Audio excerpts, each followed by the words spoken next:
My approach is a little bit more confessional.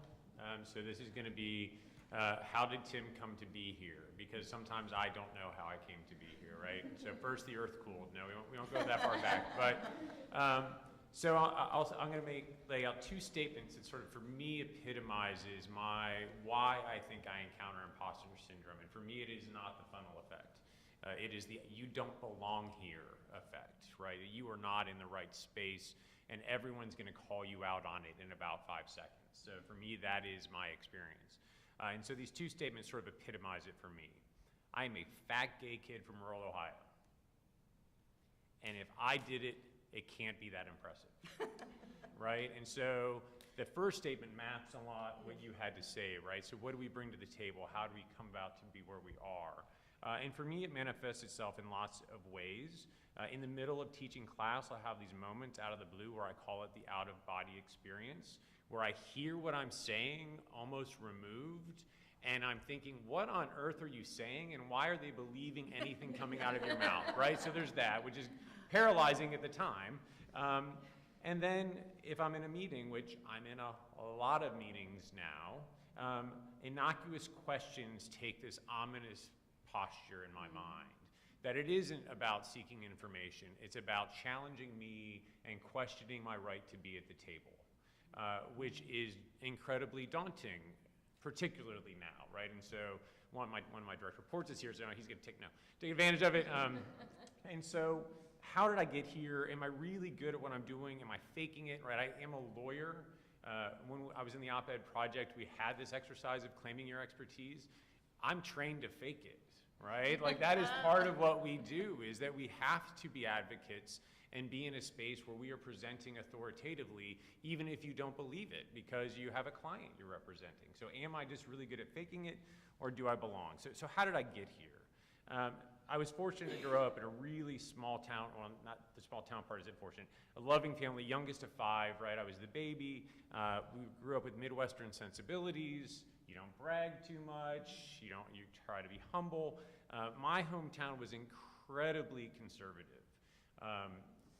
It is called Constitution Town, yet ironically, my 6th grade public school teacher gave us Bibles as end-of-year gifts, right? So that's the kind of place. Now, my parents are both from Detroit, so I like to say we're even young, I'm like, something's not quite right here, and that's not the best place to be growing up as a emerging gay kid, right? That's just not, it was incredibly Christian. I did not know anyone who is not Christian until I got to college. Like that was just my experience. Couple that with the fact that I was academically successful. One thing about my story is that I never played dumb. That became crucial to my identity, was that if I'm gonna hold on to something, you can make fun of me for being fat, because I was. You can make fun of me if I exhibit some gender atypical behaviors. I didn't usually do that. I was into sports. I probably went into a lot of sports to hide the gender atypical behaviors. And I was even confused as a little girl when I was in 4th grade. Like I went into the boys' bathroom and someone stopped my father and said, "Why is your daughter going into the boys' restroom?" Right? So there's that, which is particularly ironic given the debates of the day. So because I was I went on a diet, I lost 30 pounds. But even then, my 5th grade teacher kept me after school to ask me why I don't have friends. Right? Which is, I get why I did it. It's actually traumatizing. And some level, like, oh, is that obvious that I have no friends? Thanks for that.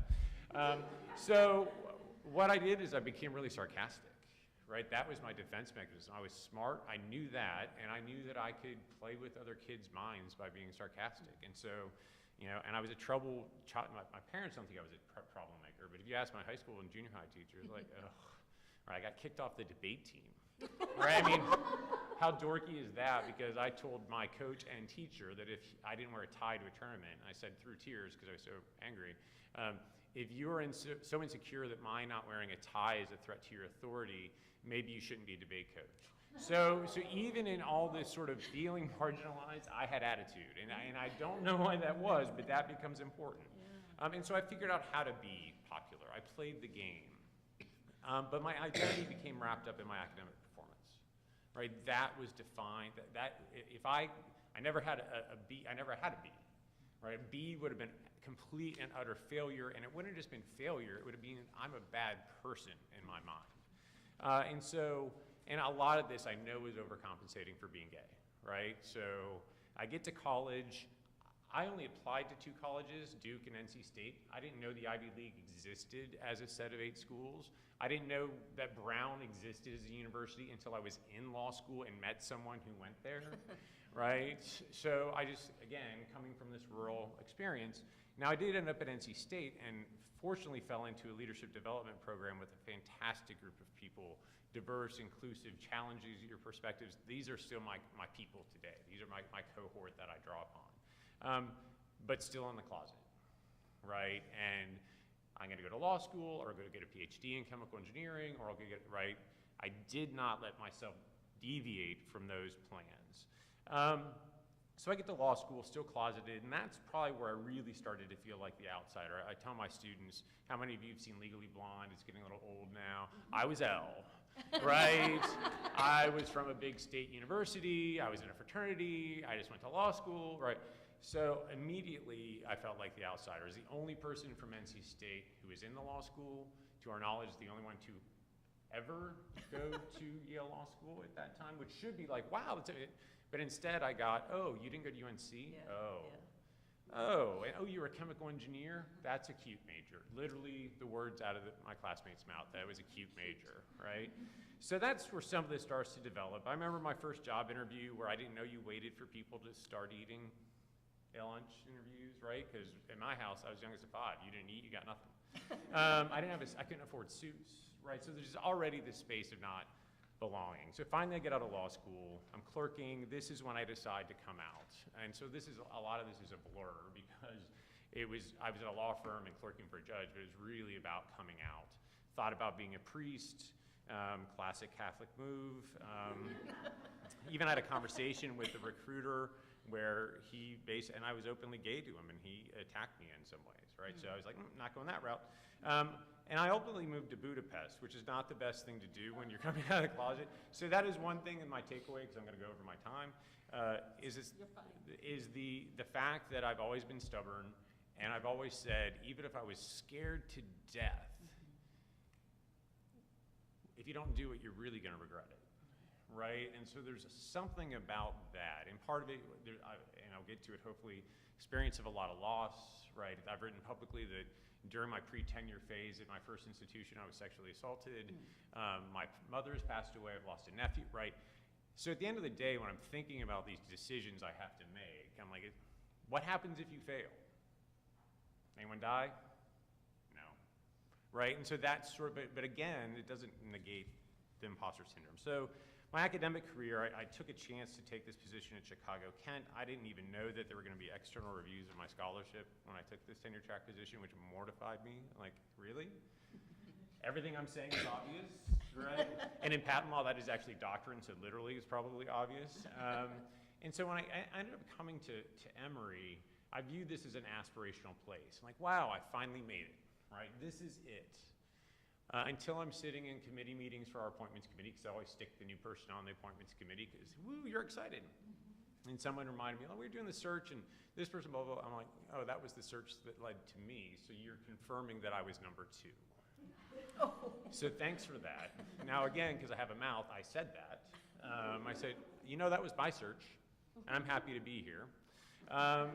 And then they would start denigrating candidates who had gone to big state schools. You mean like NC State, my alma mater, right? So again, I started to feel out of place. I came to the law school. There was only one other openly gay tenure track faculty member, one openly gay contract. So I'm like, I'd never experienced the critical mass problem before. And most of my friends are straight, so I didn't think it'd be wrong, right? The micro inequities that arose. And even when I was associate dean, I spent 3 years as associate dean of the faculty, I really felt like a placeholder at times. That I was here maybe because I was gay so they could check a box off in terms of diversity, right? So those issues would come up. And so even now as the Vice Provost, you know, I've got a big boy title, right? And so what does that mean for me? And I realize that where this really comes up for me is transition, right? Where I'm taking on new responsibility, where I expect myself to know everything, that somehow there should just be an automatic information dump into my brain, and that everybody at the table expects me to know everything as well. They don't, right? And there are moments where I've had to have people expressly tell me that to make myself feel comfortable. But there are moments where I really feel like I just don't belong, that when I make a comment, it's gonna go into the ether and no one's gonna care, or worse, they'll think, why did he speak? So what do I do to combat it? A lot of it you've heard. I'll never get over it, I don't think, right? That's just part of who I am.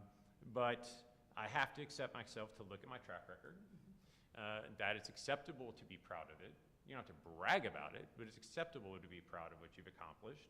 And accept that being different and a quasi-outsider has its advantages, right? I'm a chemical engineer lawyer sitting in the provost's office at Emory University. I bring a very different perspective to things. I've done a lot of activism work for the LGBTQ community. That brings a different perspective. And so I know I have to acknowledge that I have contributions. The other thing I've encountered is that I do have the benefit of being a white male, and I have to acknowledge the privilege that comes with that. And so to me, what helps me get past imposter syndrome is that I have to work for other people who don't have the privileges and don't have what I have. So that motivates me to make change and to make things better. And I think that a lot of my activism and efforts at work on inclusion, is driven by the fact that I've always felt like an outsider, always will. How do I transform that into something that is constructive and positive to bring other people to the table who also feel like an outsider?